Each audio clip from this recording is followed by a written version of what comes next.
ММА'дың қарқыны бокстан озып кетуі мүмкін бе? Алғашқы боксшысы болып, Сүлеймен боксинг промоушнның контрактқа қол қойдық. Қазақстанда промоутерлік компаниялар қазір көбейді. Turkish Boxing деген бар, Сүлеймен, Албан, Diamond Ring. Олар бір-біріне конкурент па, әлде партнер бола ала ма? Сіздің ойыңыз? Өз басым қатты шоумен болды, қатты қолдамаймын бұлай. Бірақ енді қазір заманның талабы да соған сай болып тұр. Осындай сұрақ. Мысалы, сізде ақш-та титулдық жекпе-жек болайын деп жатыр. Сонда организаторлар сізге айтады, егер сіз взвешенныйда қарсыласыңызды итерсеңіз, сізге үстінен $100,000 гонорар береді, қосады. Не істеуші едіңіз? Енді өзімнің жаңағы кумирім сияқты мен Шыңғысханды көремін да. Шыңғысханды мен қазақ деп есептеймін, біздің ата-бабамыз деп есептеймін.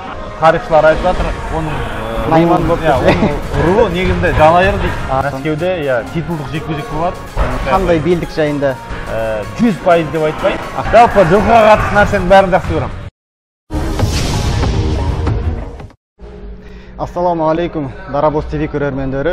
Бүгін бізде қонақта кәсіпқой боксшы, 9 жекпе-жекте жеңіліс көрмеген 8 нокаутпен аяқтаған қазақтың барысы Айдос Ербосынұлы. Бірінші сұрақ, алдағы жоспарыңыз? Ассалаумағалейкум. Алдағы жоспарымыз енді бәрімізге мәлім, әлем чемпионы болу. Басты мақсатым сол 4 белбеудің чемпионы болу. Абсолюттік әлем чемпионы болу. Осындай сұрақ, Инстаграм күніге қанша уақыт алады? Және де зияны көп пе, әлде пайдасы көп пе? Меніңше пайдасынан зияны көп сияқты. Зияны көп. Енді пайдалы ақпараттар, жаңалықтар біліп отырсақ, жаңағыдай әрине ол жақсы.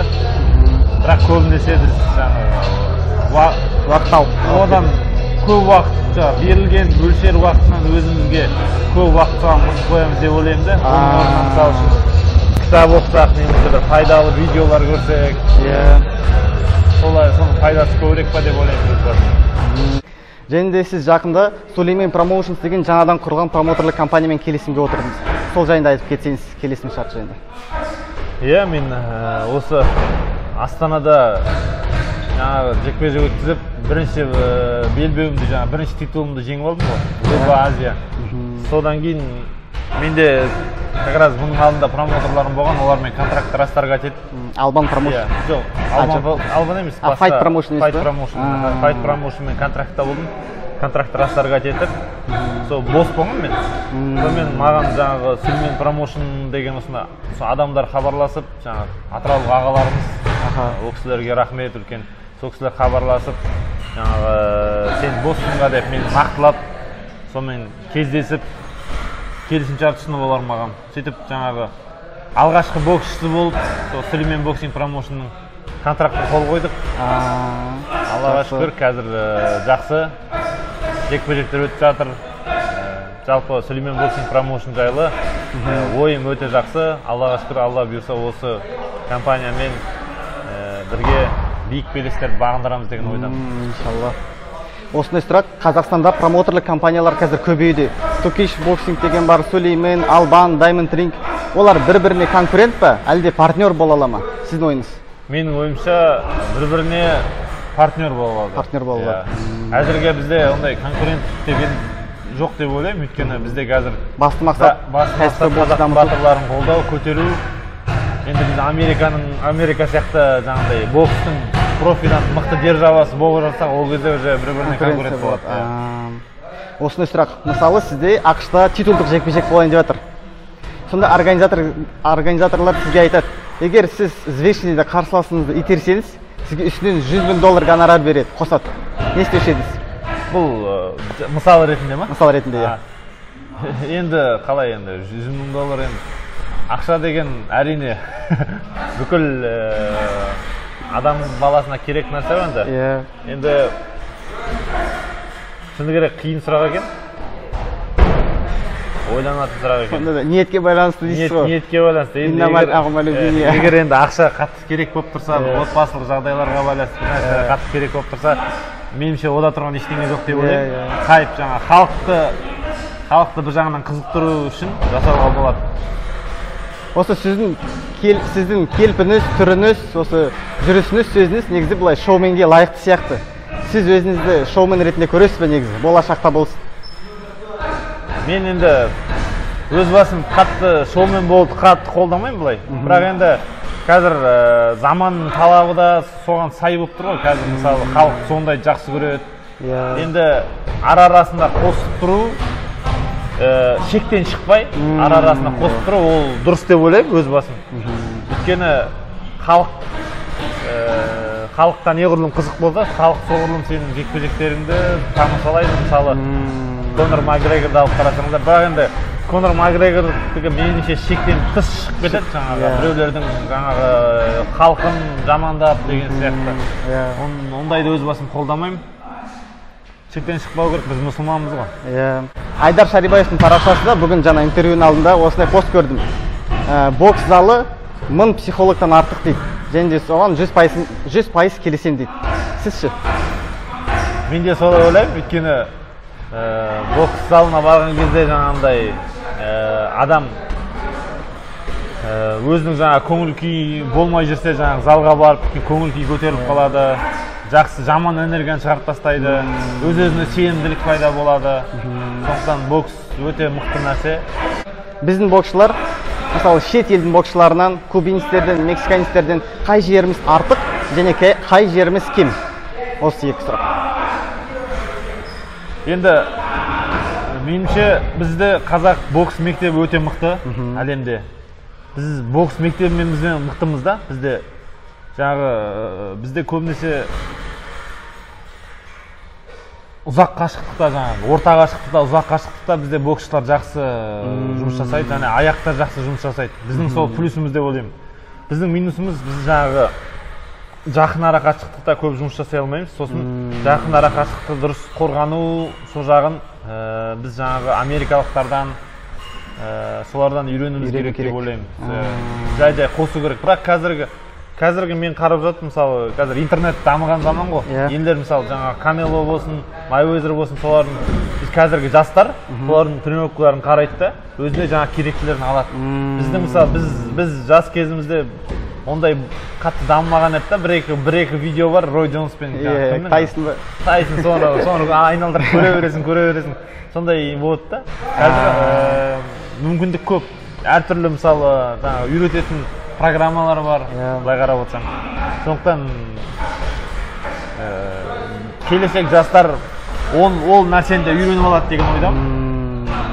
Сосын сіз бұйырса ертең Мәскеуге сапар жасайын деп жатырсыз. Сол жайында кішкене қандай жоспарлармен? Алла бұйырса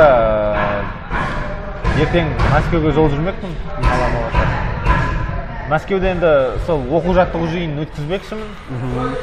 Алла бұйырса 23 желтоқсанда Мәскеуде титулдық жекпе-жек болады. Бұйырса. Сол жекпе-жегіме дайындық барысы, қазірде дайындық жүріп жатыр. Соған дайындықты сол жақта акклиматизация дейді ғой жаңағыдай. Мәскеудің ауа райына үйреніп, сол жақтан бірден сол жақтан дайындалып, сол жақтан жекпе-жекке шығу үшін сондай шешім қабылдады, жаңағы промоутерлармен, Сүлеймен боксинг промоушнмен келісіп. Сонда қарсыласың жайында хабар бар ма? Қарсыласым жайлы нақты хабар жоқ, бірақ 2-3 қарсылас қазір жаңағы қарастырылып жатыр. 2-3 қарсыластың біреусі болуы мүмкін. Сол маған былай шет жағасын айтты, бірақ мен нақты білмегесін әзірге айтпай. Қандай белдік жайында? Белдік жағында 100% деп айтпай, бірақ соған жақын 80-90% шешіліп жатыр. Алла бұйырса жақын күндері айтамын, нақты белгілі болғанда. Жақсы. 23 желтоқсан бойы бұйырса. 23 желтоқсан. Онда промоутер ретінде Сүлеймен промоушнсты сонда организатор болайын деп жатыр ғой, иә? Сүлеймен боксинг промоушн және сол ресейлік бір промоутерлік компаниямен екеуі жаңағы бірге осындай бокс кешін өткізеді. Сонда егер де Сүлейменде болса, онда басқа да қазақ боксшылары шығуы мүмкін деген сөз, иә? Иә, шығуы мүмкін. Алла бұйырса біздің жаңағы Нұрсұлтан Жаңабаев бауырымыз сол жерде бокстасуы мүмкін. Тоже біздің Сүлеймен боксинг промоушнда екеуміз жаңағы Сүлейменге әзірге 2 боксшы ғой Сүлейменде. Екеуміз бірінші болып контрактқа қол қойдық. Сонда ол да Мәскеуге бара ма сборға? Жоқ, ол Мәскеуге бармайды, ол осы Алматыда дайындалады ғой. Сіз үлгі тұтуға болатын, мысалы, қазақ батыры, тарихтан болатын мысалы. Кәдім батыр ма? Батыр кәдімгідей. Қазақта әрине батыр көп қой. әртүрлі батырлар бар, мықты батырлар бар.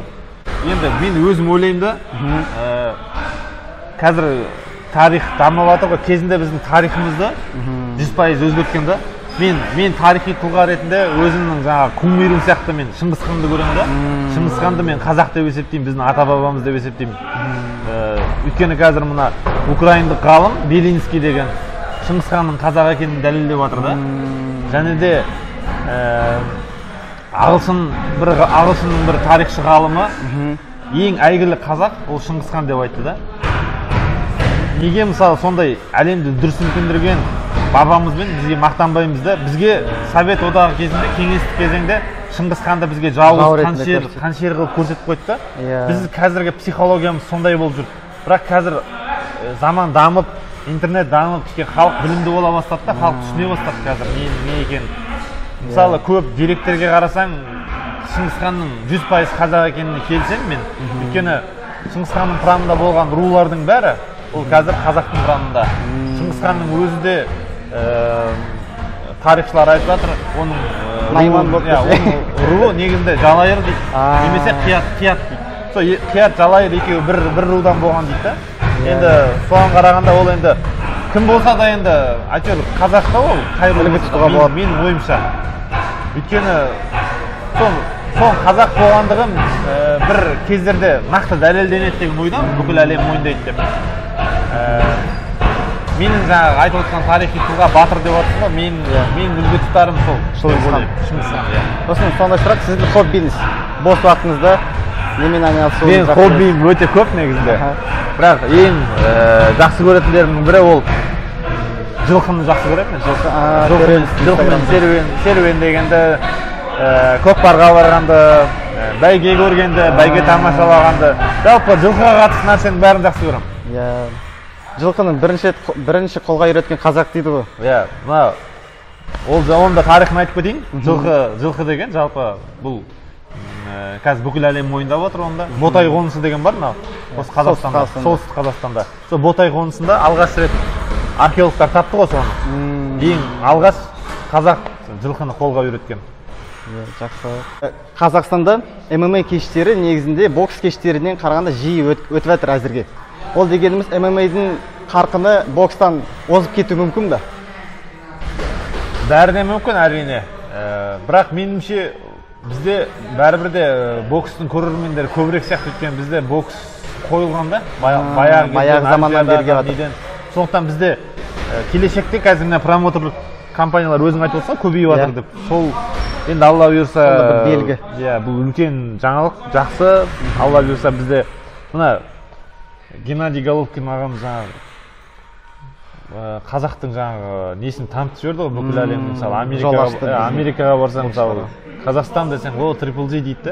Сол сияқты мысалы сол шыққаннан кейін біздің қазақ боксшылар қазір мысалы бірінен соң бірі кәсіпқой боксқа ауысып жатыр да. Сондықтан енді біздің кәсіпқой бокс бізде дамиды, халық та түсінеді кәсіпқой бокс. Сондықтан жекпе-жектер бізде енді көп болады деп ойлаймын. Бірақ ММА-дан да бізден әлі мықты чемпиондар, жаңағы Хабиб сияқты чемпиондар шығатынына мен 100% сенемін. Өйткені қазақтың қанында бар ол төбелес, жаңағы не дейді ғой, жекпе-жек деген бабаларымыз, жаңағы батырлар өте көп болған ғой бізде. Соның бәрі мысалы жекпе-жекке шығып жаңағы қарсыластарын жыққан, әрқашан жығып отырған. Сіз негізі өзіңіз UFC қарайсыз ба? Немесе ММА кештерін, бойларын? Мен шыны керек онша қатты қараймаймын. Мен енді көбінесе мысалы бокстың өзін бүйтіп мегафайттар болмаса, мегафайттар.